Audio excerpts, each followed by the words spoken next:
Breaking చూస్తున్నాం. Neat అర్హత పరీక్ష పేపర్ లీక్ అయిందని ఆరోపణలు వస్తున్న వేళ సంచలన విషయాలు వెలుగులోకి వస్తున్నాయి. ఈ కేసులో అరెస్టైన 4 విద్యార్థులను పోలీసులు విచారించగా పేపర్ లీక్ అయిందని అంగీకరించారు ఆ విద్యార్థులు.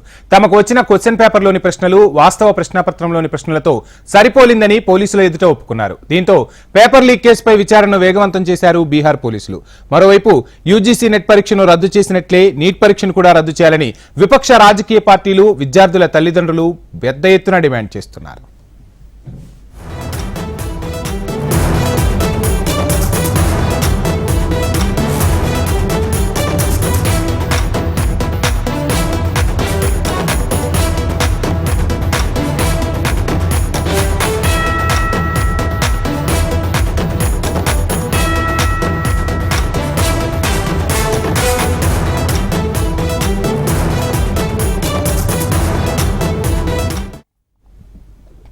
నీట్ అర్హత పరీక్ష పేపర్ లీక్ అయిందని ఆరోపణలు వస్తున్న వేళ సంచలన విషయాలు వెలుగులోకి వస్తున్నాయి.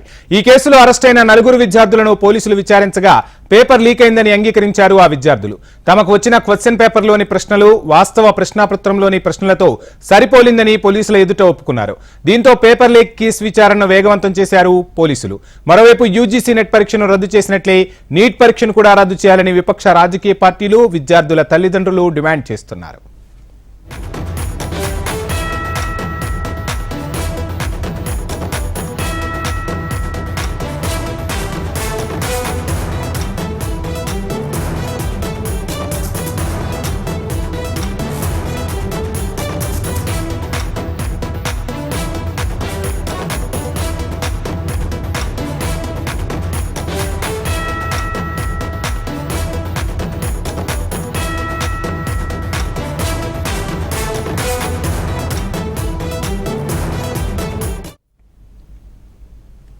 నీట్ అర్హత పరీక్ష పేపర్ లీక్ అయిందని ఆరోపణలు వస్తున్న వేళ సంచలన విషయాలు వెలుగులోకి వస్తున్నాయి. ఈ కేసులో అరెస్టైన 4 విద్యార్థులను పోలీసులు విచారించినట్టుగా తెలుస్తుంది. ఇక ఓవరాల్ అప్డేట్స్ మా ఢిల్లీ ప్రతినిధి శిరీష్ అందిస్తారు. శిరీష్.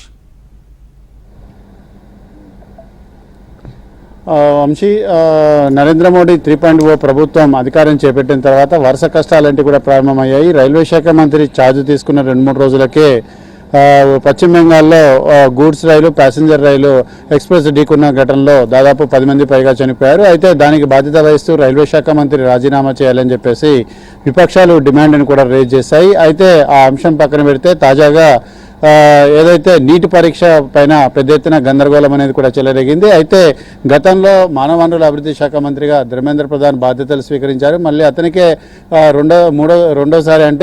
మూడవసారి ఏర్పడిన ప్రభుత్వంలో మళ్ళీ అతనికే బాధ్యతలు కూడా అప్పగించడం కూడా జరిగింది.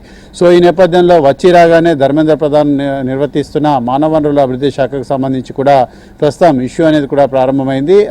నీటి పరీక్ష అనేది లీక్ అయింది, ప్రశ్నాపత్రం అనేది కూడా లీక్ అయింది, దాన్ని రద్దు చేయాలని చెప్పేసి కూడా పెద్ద ఎత్తున డిమాండ్లన్నిటి కూడా దేశవ్యాప్తంగా వినిపించాయి. అనేక విద్యార్థి సంఘాలు కానీ, లేకపోతే తల్లిదండ్రులు కానీ, లేకపోతే ఎక్స్పర్ట్స్ కానీ, విద్యారంగ ఎక్స్పర్ట్స్ కానీ అందరూ కూడా నీటి పరీక్షను రద్దు చేస్తే బాగుంటుందని చెప్పేసి కూడా డిమాండ్ చేశారు. దీనికి సంబంధించి సుప్రీంకోర్టులో పలు పిటిషన్లు లాంటివి కూడా దాఖలయ్యాయి. ఈరోజు సుప్రీంకోర్టులో కొత్తగా నీటి పరీక్షను రద్దు చేయాలని చెప్పేసి కూడా దాఖలైన పిటిషన్లపైన విచారణ అనేది కూడా జరగబోతోంది. ఇప్పటికే దాదాపుగా 2 దఫాలుగా వీటిపైన విచారణ అనేది కూడా జరిగింది.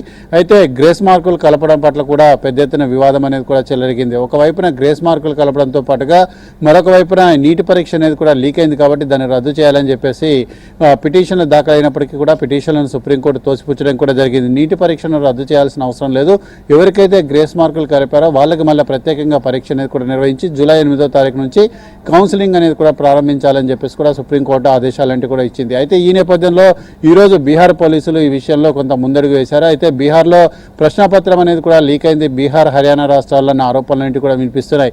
సో ఈ నేపథ్యంలో బీహార్లో పోలీసులు ఇన్వెస్టిగేషన్ చేపట్టారు. ఏదైతే 100% మార్క్స్ ఎవరైతే వచ్చాయో వాళ్ళతో పాటు మరికొంతమంది విద్యార్థులను కూడా అదుపులోకి తీసుకొని విచారించడం కూడా జరిగింది. అయితే ఆ విచారణలో విస్తృత కోల్పోయే అంశాలేంటి కూడా బయటపడ్డాయి. 4 విద్యార్థులు కూడా పేపర్ లీక్ అయిందన్న విషయాన్ని అంగీకరించినట్లుగా కూడా బీహార్ పోలీసులు కూడా చెప్తున్నారు. అయితే తమకు వచ్చిన పేపర్ ఏదైతే ఉందో అందులో ఉన్న ప్రశ్నలు, అదేవిధంగా వాస్తవ ప్రశ్నపత్రం ఏదైతే ఉందో అందులో ఉన్న ప్రశ్నలు, ఇవన్నీ కూడా 100% 100% కూడా మ్యాచ్ అయ్యాయని చెప్పేసి కూడా చెప్తున్నారు. సో మొత్తం మీద కూడా ఇప్పటివరకు కూడా ప్రశ్నపత్రం అనేది కూడా లీక్ కాలేదు అని చెప్పేసి కూడా కొట్టిపారేస్తూ వస్తున్న కేంద్ర ప్రభుత్వం మరి ఈ విషయంలో ఎటువంటి చర్యలు తీసుకుంటుందనేది కూడా చూడాలి. బీహార్లో ప్రశ్నపత్రం లీక్ అయిందని చెప్పేసి స్వయాన పరీక్ష రాసిన విద్యార్థులే ఒప్పుకున్న పరిస్థితుల నేపథ్యంలో ఈ పరీక్షను రద్దు చేయాలన్న డిమాండ్ అనేది కూడా బలంగా వినిపిస్తుంది. విపక్షాలకు అడుగు ముందుకు వేసి పార్లమెంటు సమావేశాల్లో ఈ అంశాన్ని లేవనెత్తాలని చెప్పేసి మానవ వనరుల అభివృద్ధి శాఖ మంత్రి రాజీనామా చేయాలన్న డిమాండ్ను కూడా వాళ్ళు వినిపించే అవకాశాలు ఏంటి కూడా ఉన్నాయి. ఈ రోజు సాయంత్రం 4 గంటలకు నీటి పరీక్ష రాసిన అభ్యర్థులు ఎవరైతే ఉన్నారో వాళ్ళతోటి రాహుల్ గాంధీ, ప్రియాంక గాంధీ ప్రత్యేకంగా సమావేశమవుతారు.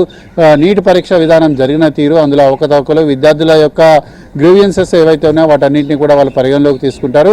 వాటి ఆధారంగా పార్లమెంటు సమావేశాల్లో కేంద్ర ప్రభుత్వాన్ని ప్రశ్నించాలని చెప్పేసి కూడా సిద్ధమవుతున్నారు.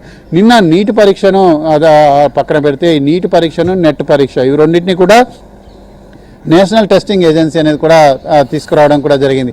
అయితే ఈ నేషనల్ టెస్టింగ్ ఏజెన్సీ నిర్వహించిన ఈ 2 పరీక్షలన్నింటి కూడా లీక్ అయిన 2 పరీక్షల పైన వివాదాలంటి కూడా ముసురుకున్న నేపథ్యంలో నిన్న యూజీసీ నెట్ పరీక్ష ఏదైతే ఉందో దాన్ని రద్దు చేస్తూ కేంద్ర ప్రభుత్వం నిర్ణయం అనేది కూడా తీసుకుంది. సో అదే తరహాలో నీటి పరీక్షను కూడా రద్దు చేయాలనే డిమాండ్ అనేది కూడా ప్రముఖంగా వినిపిస్తుంది. సో ఈ ప్రశ్నపత్రాల లీకేజ్ అనేది కూడా జరిగిందన్న కన్ఫర్మేషన్ నేపథ్యంలో మరి కేంద్ర ప్రభుత్వం ఎటువంటి నిర్ణయం తీసుకుంటుంది అనేది కూడా చూడాలి.